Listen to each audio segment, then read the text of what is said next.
Alrighty, hello and good evening. It is Thursday, the 26th of March. This is the CREEDCAST, and this is the squad show. It is the preview for our round 3 matchup against the West Coast Eagles at Adelaide Oval this Sunday at 12 noon, high noon. Harley Reid and Jason Horne-Francis draw handbags at 10 paces once again. Looking forward to that battle, but looking forward to a lot about Sunday afternoon.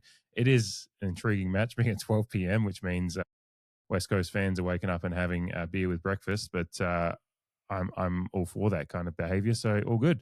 A 26-degree sunny day, looking like it might be like a couple of degrees cooler than the other day, but potential for the possible need for the slap again, with the weather looking pretty damn good on Sunday afternoon. But I was just saying to Jamie, and good evening to you, Jamie. We've got a nice little hit of proper autumn weather today. You and I are both sitting here in hoodies. It's been nice and chilly here, and it's nice and chilly here in the Barossa. I assume it's similar down in the suburbs of the great city of Adelaide. Good evening, mate. Good evening, and hello to everyone else tuning in. Yeah, it is nice and cool, and here I am in my new pod cave. So, yeah, out in the elements a little bit more. Mm-hmm. Not really. The pod cave. I like further that. from the front of the house. Yeah. That doesn't make any difference. I just thought I'd say words. Yeah. I love it. I love your little pod cave, and I've certainly seen the space in person. And no, it's a nice little spot to set up and ruminate on the possibilities of the Port Adelaide future, as we do on the squad shows. And another, of course, similar to last year. It's early season, so there's often debuts and whatnot. But last year we felt like every squad show came with a point of difference because of injuries last year, and hopefully. Yeah. Hopefully, we're not dealing with too much of that this year, but certainly after last week's, some attrition out of last week's game, and certainly some more that we found out about today from a training or a match sim, we've got some change. We're ringing the changes, a few that were known, some that are a surprise, or we found out today, and probably the ins are where there's some intrigue, because I think we're going to discuss a big player that may not be coming back quite yet. With the way they've announced the side and have certainly guaranteed the debuts of a couple of players, some AFL debuts, some club debuts.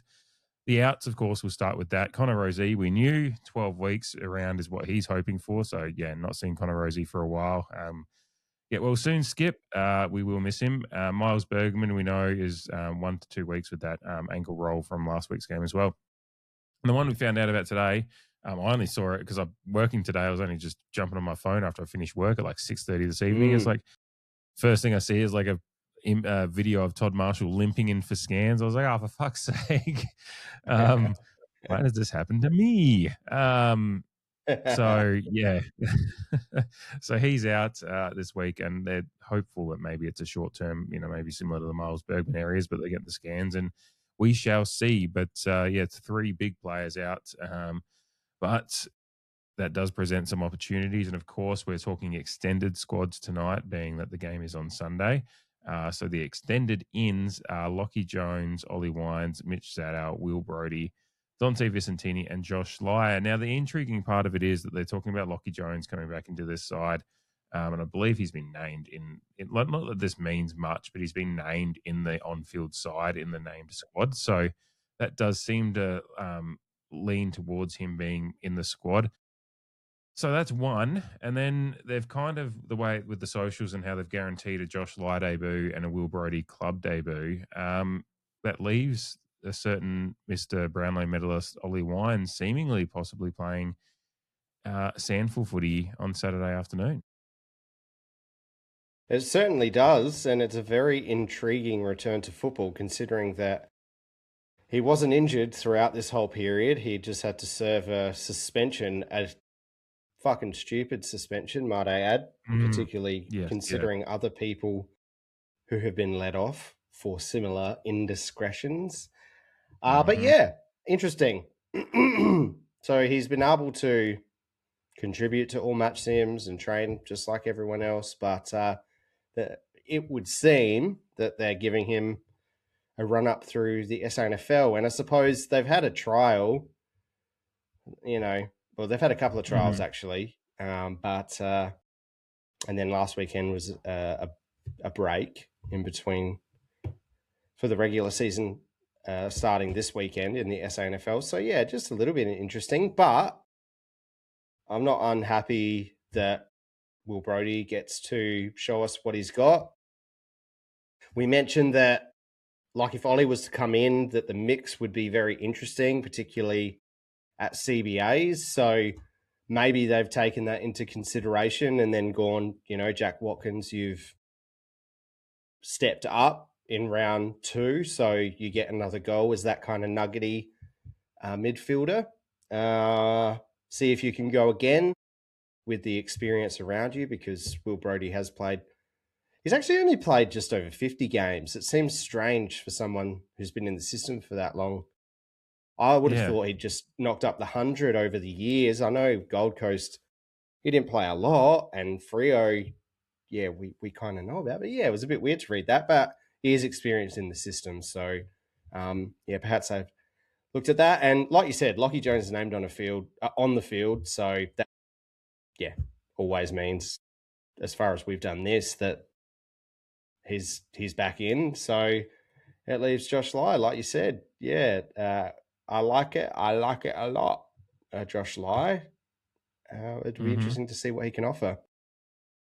Yeah, because we've seen him since he's come in, and he came in, the route, playing country footy only 18 months ago. So he's come in as a train on last year and impressed, and played in the SANFL last year. And we've all been, his speed and his skills have been talked about a fair bit in the Port fan sphere, and for notable reasons, like he has been impressive. And he's earned his shot, so we're excited to see Josh Lyon. Look, it's speed of ball movement and speed of the game, and all those things are hot topics at the water cooler at the moment. And Josh Lyon is certainly a speedy player, so he probably adds a bit of run. And maybe Lachie Jones coming in to speak on that as well. Particularly, Todd Marshall going out means that we're down one of those 3 tools. But one of the main maybe question marks about the current defense we've played the first couple of weeks has been about the speed of the more key pillars of the defensive side. And Lachie Jones comes in as a player that can play big, can take on when he took on was the record against Jeremy Cameron last year in that game at Adelaide Oval. Like Jeremy Cameron hit 6 or 7, but he didn't kick one until Lachie the hammy. His hamstring. Exactly. So he's a player that can play a key defensive role, but he also is he's a speedier player as well. So he can add a bit of speed to the back line, and as well as being able to play a defensive role on what is a relatively talented, very young, but talented forward group. Obviously, Job Shanahan for the West Coast Eagles, coming off a Rising Star nomination last week, I believe, and in the first couple of weeks, I think it was last week though.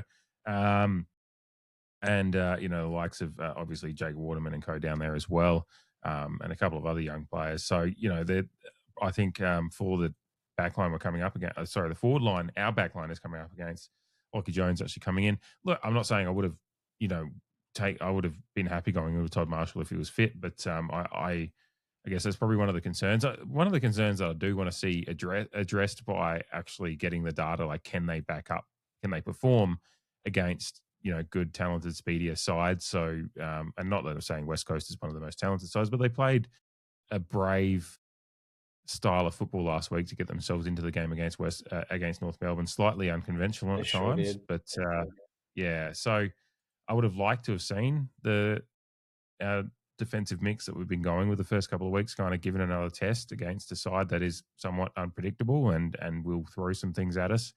But I'm also feel pretty safe with Lachie Jones coming in, that he can kind of help that defense, and maybe that just adds a little bit more pace there as well.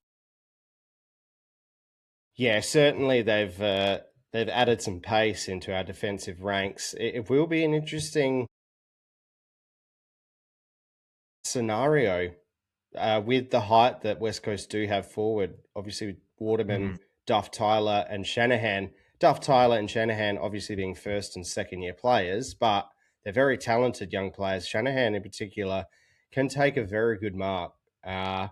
Everyone knows what Jake Waterman can do, All Australian from 2 years ago, I think it was.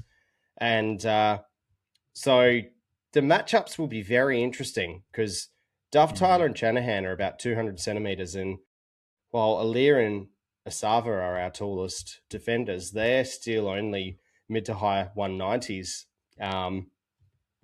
Completely comfortable with them matching up, but Waterman's I think 192, and Lockie Jones, like you said, he can play small, he can play big, as you mentioned with the Jeremy Cameron comparison. But yeah, Waterman's a bit stronger than a Jeremy Cameron, and a bit taller than Lockie Jones. So it'll be interesting. They'll probably look. I dare say West Coast will try and isolate our defenders as much as they can. And we need to be prepared for our best. We're obviously going to try and halve as many contests, if not mark, obviously, but halve as many contests so that we can probably test them on the ground, on the rebound, which will be, again, interesting to see how that plays out in real time. Because, they all contributed on the scoreboard last week. I mean, Shanahan kicked 2, Duff Tyler kicked 2, both 2 straight, I might add, and Waterman kicked 1 goal 3. So, just a really interesting game after being 5 goals down and having the heart to push back and overcome North Melbourne, who, look, yet to prove that they can actually string some wins together, as it were. So I guess this is early season. Let's raise the beard of David King right now and tell him how it tastes good. I'll raise my honey lemon tea while I overcome the sickness. But yeah, sucked in David King, by the way. Still has to stay off the beers. Early season circus. Sorry. I was saying I would never make that bet myself, but good on you, Kingy, for planting your flag in the ground. But I hope you're enjoying the waters. Yeah, what was it Monday morning? Him saying like they bring us on too early, and we say stupid shit because we need to pad content. You said it. So yeah, exactly. Good luck. But early season wins, the early season circus, as I just labelled it, because no one knows what to make of anyone really at the moment. Particularly when there's buys being chucked in after teams have played 1 or 2 games. So West Coast at home, probably going to be a very different proposition to West Coast away. At least I hope so in this instance. And like you said, it's going to be warm, not going to be as warm as the game against Essendon, and not going to be as late into the afternoon. But I dare say they'll come over with a spring in their step. And we just needed carbon copy in terms of pressure what we did against Essendon, because we can't really afford being isolated against those 2 tall forwards, just to bring it back to our defensive line. Yeah, the pressure against Essendon was really key, and kind of the players that were able to cut across the lines and kind of the cut off marking routes that a few of the players took, and because West Coast will tackle, and I think part of what got West Coast along the line across the line last week was a little bit of relentless kind of, I'm trying to think of the right term, relentless dogged attack. They kind of just threw the kitchen sink at the game, and there was some periods in that late, like I know you were watching the later parts of it as well after we both got home from our game against Essendon, obviously, and there was just some ping pong, handball moments where it was kind of just bouncing around everywhere, and you're kind of just waiting for someone to get get their hands on the ball and actually do. It was a bit hard to watch. For a large portion of time. It was like that dodgeball reference that we've kind of referenced, but for politically correct purposes haven't completely referenced. It was like watching that for a period of time. Not one to put in the highlights reel, but still quite the spectacle nonetheless. 308 days that West Coast hadn't won a game before that. And much like North Melbourne, much like Essendon, we have to expect West Coast at their best. And the whole ping pong for no one wanting to dispose of the ball correctly and giving it back between North and West Coast. If that's their best, whatever. If that's their worst, I mean, they both went 72% and 75%, but that fourth quarter, if we isolate it, it's probably a lot lower than that. But we do have to expect them at their best and respect the opposition. That's probably going to be a theme for a large portion, but particularly this first 6 weeks of the season, when we're coming up against like types, as it were. Yeah. And particularly, teams around us and kind of, just unpredictable teams as well. And the fact that West Coast are coming off, we came in up against Richmond last year at home in our home opener last year after they just had a pretty miraculous result.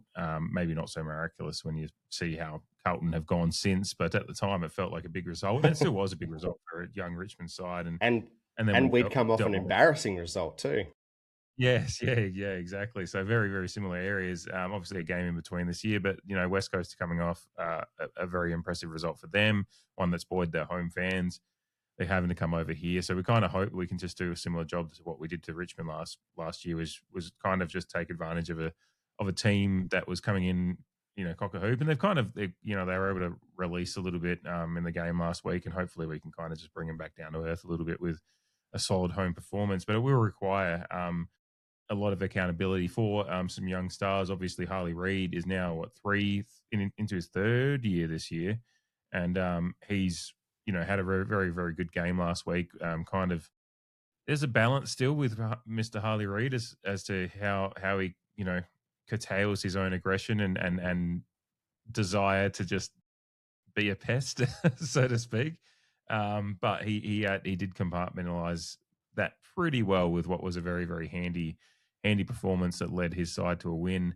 And now he's got some fairly talented, even if very raw guys like Willem Dersma, who started off quite well and looks every bit the number one pick. And even if but you kind of want to just take advantage of some of that inexperience as well, because while their talent is real and will be something we have to be accountable for, they are still, particularly young guys like Willem Dersma, or you had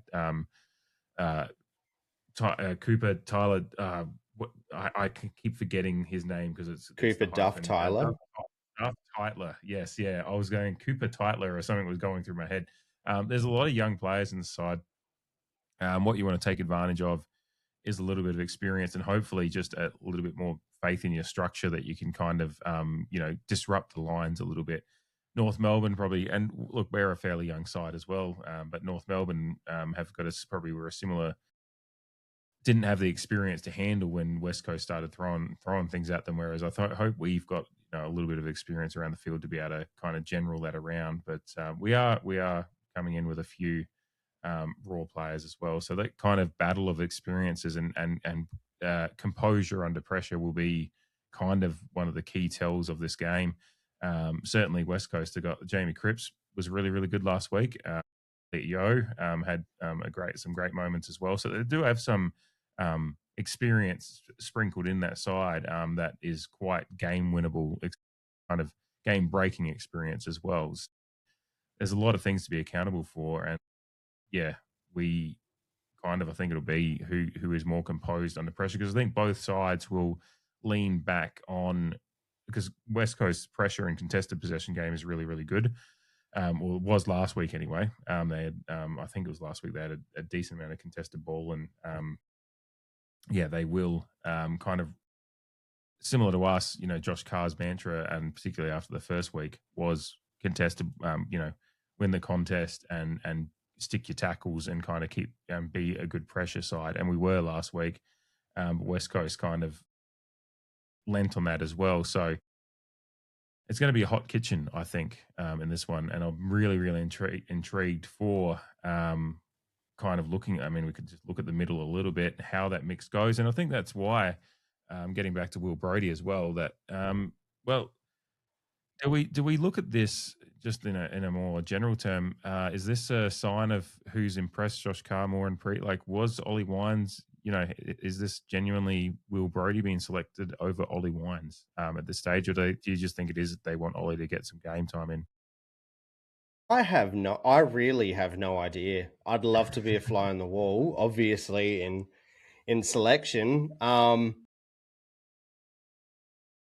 because I find it like it made sense that, like, for our trial games, the match sim against Adelaide and the community series game against West, it made sense that Ollie played in the seconds with round one and round two upcoming and him not being available for them. But yeah, Brownlow medalist, like, I would have thought that you come straight back in, but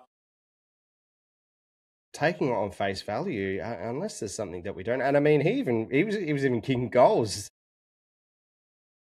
So he must have played in the first in one of them, or was that the internal trial that I'm thinking about? Internal trial, he kicked a couple. Yeah. A couple of nice ones actually, I think too.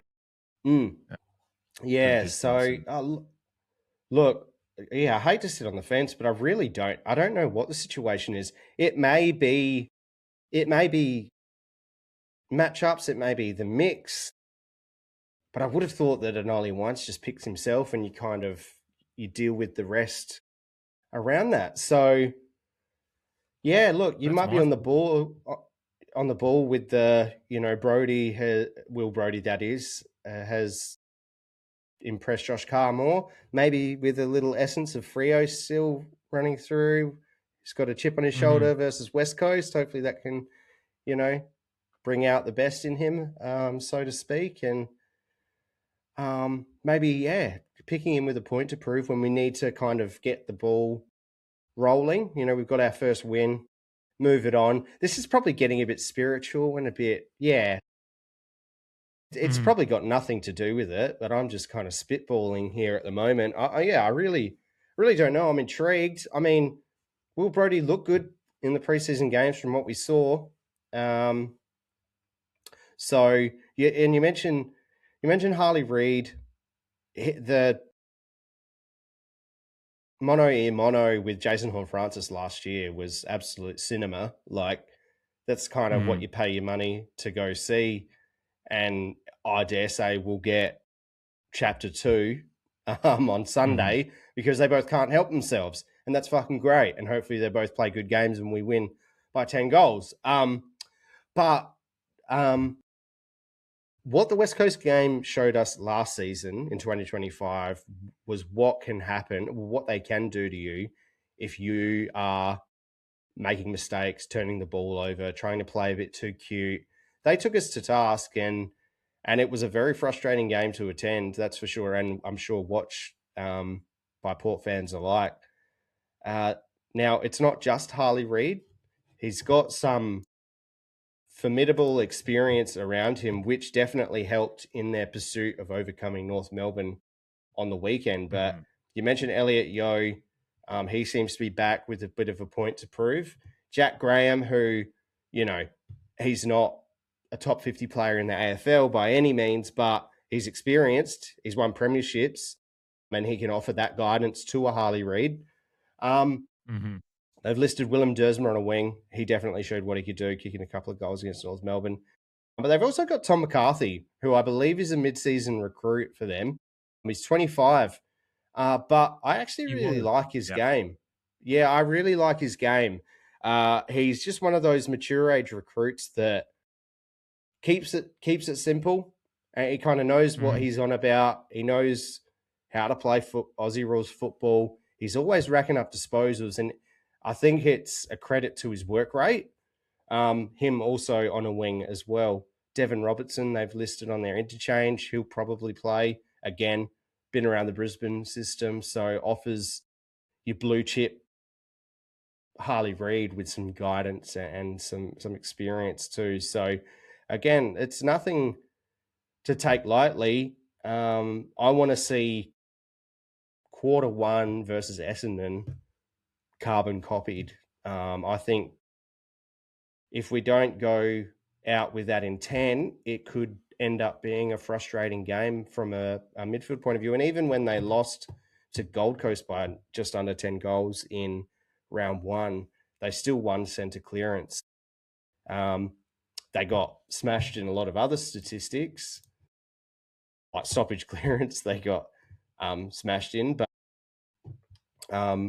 they still won centre clearance. So it's something to keep note of,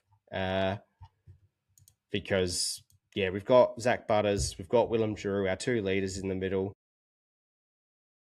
They've actually listed Jason Horne-Francis as a centre on the team sheet. Take it for a grain of salt. We go through that every Thursday or Friday.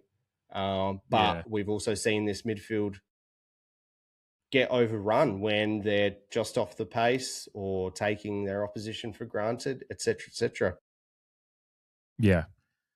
I want to see, now that we've obviously, I guess that's where we can touch on it briefly here. Horne-Francis, if he is getting back close to, I mean, I think they've been talking about it like it's going to be a kind of long. They're going to be careful with his redeployment into a lot of engine room stuff. But you saw last week some glimpses of just him bursting out of the center and bursting out of stoppage in, and he had a very good game. Even starting off with the goals, or obviously, but finding a little bit more center time post Rosie injury.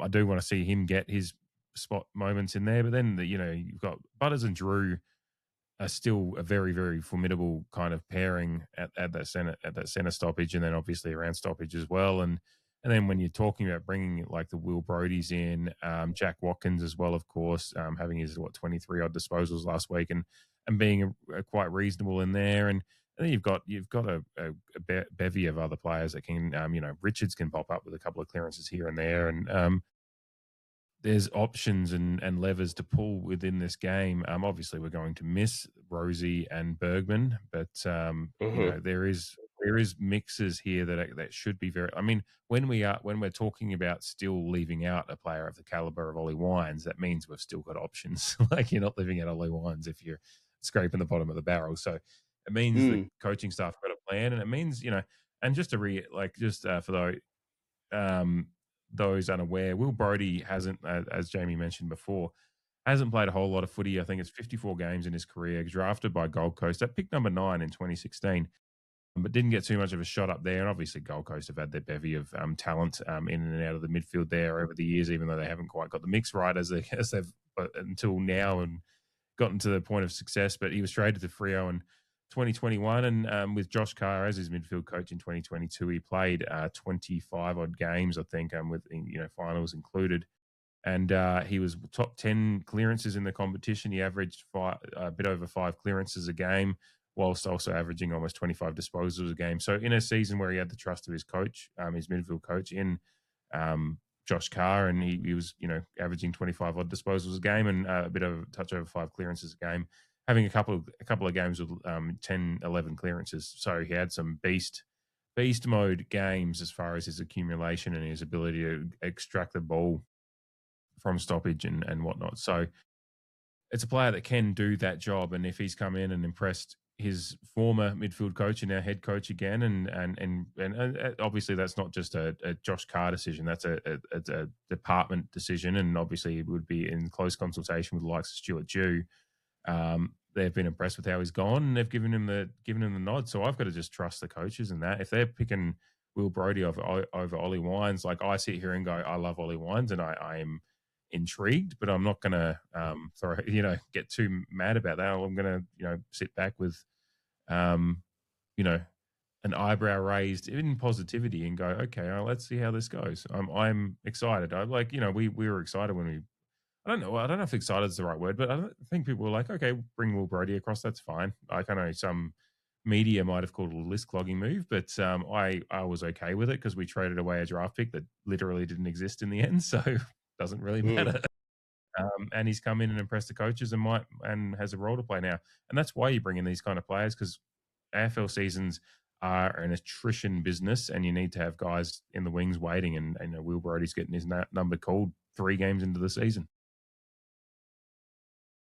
Well, and there's a pretty good motivation for him to have a good game, with the fact that if he doesn't, then it is just an easy decision to bring in a Brownlow medalist back into the fold after a game against Glenelg in the SANFL. Now, look, again, to reiterate, we are doing this on Thursday with extended squads. We could still get a rug pull, on Friday evening. They may just go, we could look like Jack Watkins, sorry. Yeah. But look, reading the tea leaves, like you said, they've actually acknowledged some genuine, whether it be AFL debut, club debut, and they've listed Lachie Jones on the field, and Lachie Jones isn't part of the midfield conversation anyway. So, although he could be in time, but I'm not going to get into that right now. Interesting times. Yeah. Yeah. No, I guess you are right that etc. Jack Watkins could. We could look at tomorrow night and be like, okay, so Jack Watkins has lost his spot but it would be. I feel like I don't actually see it happening. Well, that's the thing. If you want to go down the conspiracy route about Jack Watkins being here to keep Butters, which I feel like that's very. I'm just doing this as a bit because that's very disrespectful. Yeah. But if we're going down the conspiracy route of Jack Watkins being here to save the Zach Butters position at Port Adelaide, Zach Butters' first game as captain, you have to have Jack Watkins in the side. So exactly. Yeah, you dropped him. I'm gone. I'm going to announce it tomorrow. Yeah. I'm going to be the first player to do the NRL move where I'm moving halfway through the season. yeah. I'm going to announce it. No, you're right. And we all love a conspiracy theory. So, look, for all intents and purposes, we're pondering over something that's probably not going to happen. And what we see is what we get in terms of the midfield and who will be there on Sunday. But big game for Jacob Ware, big game for Logan Evans, who's listed on a wing as well, to back up what they did against Essendon. Logan Evans will probably have to tap into that kind of defensive mindset. It's quite interesting. Jacob Ware has seemed to be playing the attacking wing, and Logan Evans with his defensive history. Because usually you've got one attacking, one defensive winger around stoppage and around general play. So, But this is what we spoke about in the review, particularly, with Drew Berry, is specifically who we said has to back it up, and we'll get to the forwards in a sec. But, for all these other guys that lifted from the North Melbourne game into Essendon, it's a big game for them to back it up, the notable players in the midfield particularly, they're going to probably do their thing. What was it? Last year, Zach Butters had 38 disposals against West Coast. Horn Francis 27, Ollie Wines 25. So that's what we're replacing. Joe Richards 2 goals 3. The stuff you forget in the sands of time. Should probably get onto the forwards. Yeah. Well, before we do that, I just want to touch on obviously Zach Butters' first game as captain here for this year. So I hope he goes well, and obviously notwithstanding all the future stuff, just great for him and for a player that we currently love. I find and just wanted to bring this up for just a minute. I don't know if it's just me, old man on lawn, or just not remembering how things were when I was younger. And I'm always cognizant of that we, previous generations sometimes have to actually realize things just do change, or that we just don't remember things the way that they were. But the whole announcing Butters as captain going forward and all that stuff, like, is that stuff? I just don't remember doing that with like Treadray when it was just like, oh, they're vice captain, like they're coming up. And I always thought Zach Butters was the second in command. I never thought there was a discussion for Drew to be captain instead of Butters. As soon as Rosie went down, I was like, okay, so Butters is going to be captain on the side. So all the kind of official stuff that the socials were doing, and look, it's great. Like, maybe it's just an aspect of the social media age that this is content we can do. We can get sound bites from the coach. We can do a little graphic. this is stuff we can do and it's going to breed engagement.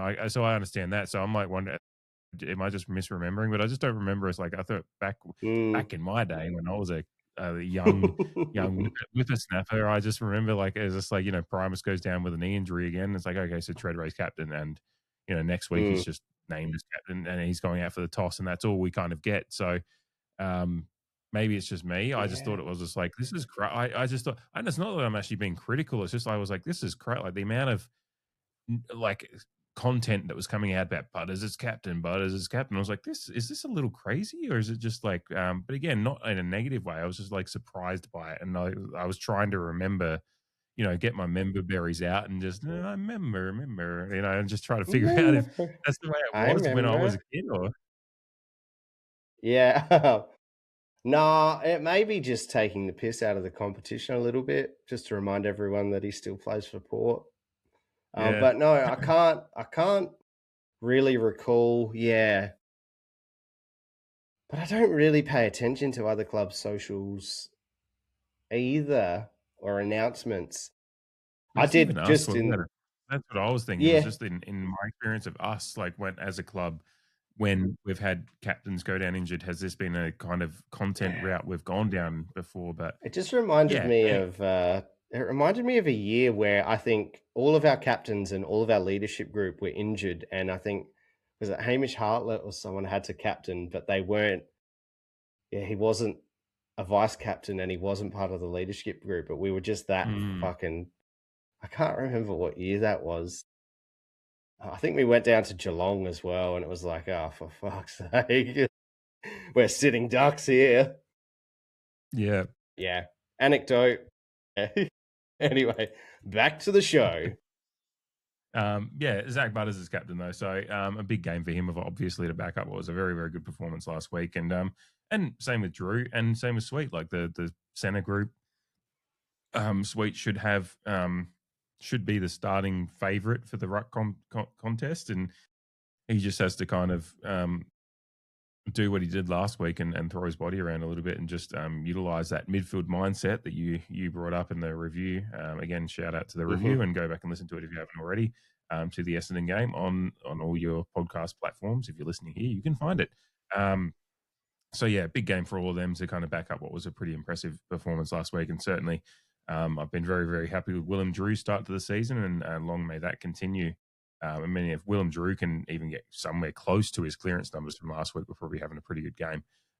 So yeah, the forwards. I mean, Jack Lukosius comes in and starts off his, season 2026 very, very well. I think we were both impressed with both. His goal kicking was very, very good. I think he missed one, but like one that was kind of like, he should have probably kicked that. But the other ones were very, very good shots at goal. He also is just distribution going, when he was further upfield, going inside 50. That's game breaking stuff. Like that's line breaking distribute. Like he can just kind of, I mean, Essendon again, like they were just a side there for the taking, but you can kind of see there's just a way that people look and expect a kick to go, and Lukosius just adds that extra 20% onto every kick without having to take too much effort. So that's like a game breaking kind of thing that we have. And very big one for Georgiades, really, to just kind of get his kicking boots back. Because if he gets his 4 or 5 shots and goal or more in this game, we want to see him at least convert at 50%. Would be Mm. baseline, but we want to probably see better than The that. We need day to see him Mitch get got back. his kicking boots back. Yeah, I'd love to title the round 3 review that. Um, um, yeah, like Just sorry, I just threw you off there. you did. Just I was already You picturing did. it. I was just like, that would mean it's probably a pretty good review, if that's the case. That's probably the big watch for me this week is like how we. I mean, they've got a young but talent. Like I really like Ruben Jinby as a backman. Like he's probably been one that's been very very impressive to me. Brady Hoff's been one that's come on well as well, and they've got some veteran experience back there and premiership experience in the likes of Liam Baker, and yeah, a reasonably talented, if not like many aspects of the West Coast side, just young and potential inexperience in moments and composure needing moments to exploit if we can get the game going our way. But they do deserve the respect, similar to the Essendon backline last week, deserve the respect going in. And then what you can do on the game day as players is show your disrespect to them by dominating, hopefully. But I want to see Georgiades, fill his boots a little bit more because he's had his opportunities so far and hasn't quite done that. Oh boy, yeah, this is where we can really take advantage of the West Coast Eagles. Like the first two lines that we've gone through, their forward line, our defense, talent, clear talent. Mm-hmm. Midfield, discussed. Experience, Harley Reid, talent, Willem Dersma. But their back line leaves a lot to be desired. And I agree with you. Ruben Jimby, irate. I'm not irate, although I will be on Sunday if we lose. But I rate Ruben Jimby. He's a kind of tough, athletic operator. He's a bit of seaball, kickball. I don't think his disposal is very good. That may be just anecdotal memory, but I'm pretty sure that's a fairly common perception of him. Liam Baker is a star. He doesn't waste possessions often. But yeah, Bo Allen, young player around that Joe Berry pick selection. Duggan, Tyler Young, who's quite inexperienced in games played, although being 27 years old, and Brady Huff, like you mentioned, are their listed defenders. So this is really where we can take advantage. In very similar respect to how we were previewing the Essendon game, having Lukosius and Mitch just being a tag team of sorts. We've got some evidence there, and a hapless Essendon. Again, you take advantage of who you're playing against. Do you remember? Speaking about Mitch's kicking boots, do you remember his scoreline, goals and behinds from the West Coast game last year? You probably don't. I do not. No. Who gives a no? Who gives a fuck? Mitch Georgiades kicked 3 goals 5 against West Coast last year. So just a frustrating game, and then Mitch just burning the ball going forward. So hopefully he can at least flip that around.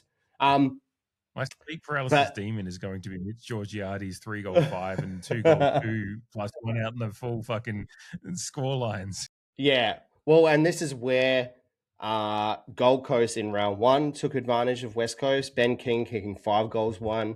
Christian Petrarca kicking 4 goals 1. Lombard 2 goals 2. Really just, and they had a whole heap of single goal kickers, Gold Coast. And then even North Melbourne, if we're just purely talking about forwards versus West Coast defense, like Larkey kicked 6 goals 1. Zerha 2 goals 1 and Paul Curtis 2 goals 1. And Zerha had that shot late in the fourth quarter to give him some momentum, and he fucking sprayed it. That was a bit of a gimme. So they're two opponents this year. Yeah, fuck him. But they're two opponents this year. The forwards have actually been able to get a lick of the ice cream. So again, midfield, there's a lot of pressure on the midfield shoulders to get the ball going forward. And I mean, Zach Butters, when Horne-Francis is in the midfield, 2 of the best ball users going inside 50, and that's where we really need to maximize our disposal. And again, with Lukosius coming up the wings, Joe Richards moving up high, being that high half forward, they both use the ball very well as well. And like I mentioned, Joe Richards kicked 2 goals 3 himself against West Coast last year with his 23 disposals. So these are the type of things that we need to see repeated. Obviously, love 8 shots on goal from Mitch, but would love more than 3 goal return. We all know Jason Horne-Francis kicked the 3 goals and was best on ground. So, this line is really, really interesting. Ruben Jimby, Brady Huff, players like that. They've had another preseason, but I see Jack Lukosius, who's just kicked 3 goals 1. Mitch, who had 5 shots on goal. Whitlock, again, we talk about that third tool for us, being able to take advantage of their third defender, and maybe they're thinking the same thing about us. I think we have a bit more talent in our backline, though, to be honest, and I think that's a fair call. But yeah, so Jack Whitlock maybe sneaking around the shadows of our two keys to get his licks of the ice cream. And as far as I'm concerned, Joe Berry, carbon copy, please. Lick it, grabbing those crumbs, nipping at the heels of our tools when the ball comes to ground.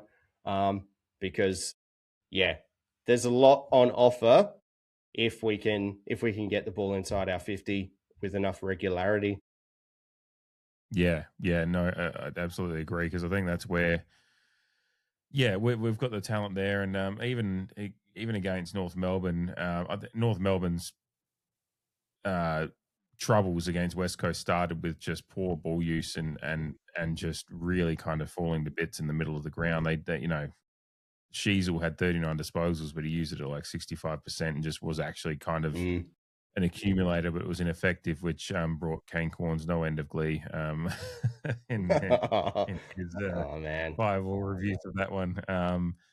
The cheesy ball stuff, but so you can kind of see, like, and it was really a good exercise watching the back end of that North Melbourne and West Coast game after returning home from the game last weekend, because you kind of could start kind of seeing the things that North Melbourne were doing wrong, and also seeing what West Coast were doing well. But again, West Coast were kind of, North Melbourne were coming at times, and it felt like they kind of blew their opportunities, and then West Coast were able to get out the back for they just keep that kind of edge ahead, but they did kind of have to hold on as well against North Melbourne, and North Melbourne just kind of shot themselves in the foot. So you're very, very right to point out just kind of the talent versus the talented forward line we have versus some of the inexperience in their back line. If it is promising talent, it is inexperience, and probably matchup wise is some very, very tasty matchups for our forwards as well. It to your point about how at Gold Coast kicks, it's just actually just going to be making sure we take advantage of opportunities. We will get the opportunities. They will give up the inside 50s to us. We will get a decent amount. We're not going to be playing a game where we're going to get 35, 40 inside 50s. We're going to go inside 50, 50 plus times.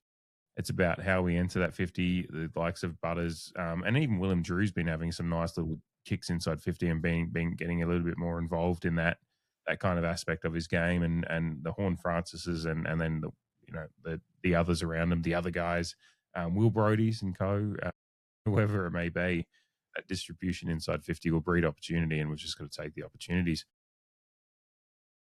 What's your prediction? Just before I get to that, you mentioned Will Brodie, also kicked 3 goals against West Adelaide in his most recent hit-out, so would love a bit of that. Yeah. And forgot to mention Corey Durden as well. He's listed on an interchange, but again, carbon copy. He's had... I've loved his game so far. Pressure, kicking goals, doing exactly what we need him to do. Yeah. Be a pest, kick your 2 goals. He's had a good start. More than 2. Yeah, I'd love that. Yeah, he had 4 shots on goal against North Melbourne, so and went 2 straight against Essendon. So keep that going. Look, my prediction, if we get off to a good start, I don't see West Coast overcoming us like they did North Melbourne. But I do think it's going to be much more competitive than the Community Series game. So I'm going to go 5 goals. It could quite easily be more. But for some reason, I feel like there's going to be stages of Sunday's game where the spectators get a little angsty. And I just hope those moments are fleeting. But come away, 5 goals, get the job done, and keep that momentum going. How about you? Yeah, it's probably the first episode we're probably kind of linking up pretty well. I've kind of just had the number 35 in my head, but that's more or less 5 to 6. I think we're going on the old Malcolm Blight mantra. Like, I think we're a bit better than a goal a quarter better than them, and I think if we can get off to a fast start, a la Essendon, then we can go ahead and win it by 8, 9, 10 goals if we want to. But I think West Coast, to your point, will be a more competitive outfit where both sides, we have to understand that while we're hopeful of the ones we're bringing in, we are dealing with some major injuries to some key players. Even if, hopefully the Bergman ones are minor and they're back very quickly, but for this week they're out. So we're missing, two of our star players in Rosie and Bergman, and someone who we love in Todd Marshall as well. So there is some talent that is irreplaceable missing, and we're kind of mixing in a couple of new blokes, and so there could be some teething issues there, and we are still just very, very early in the Josh Carr era.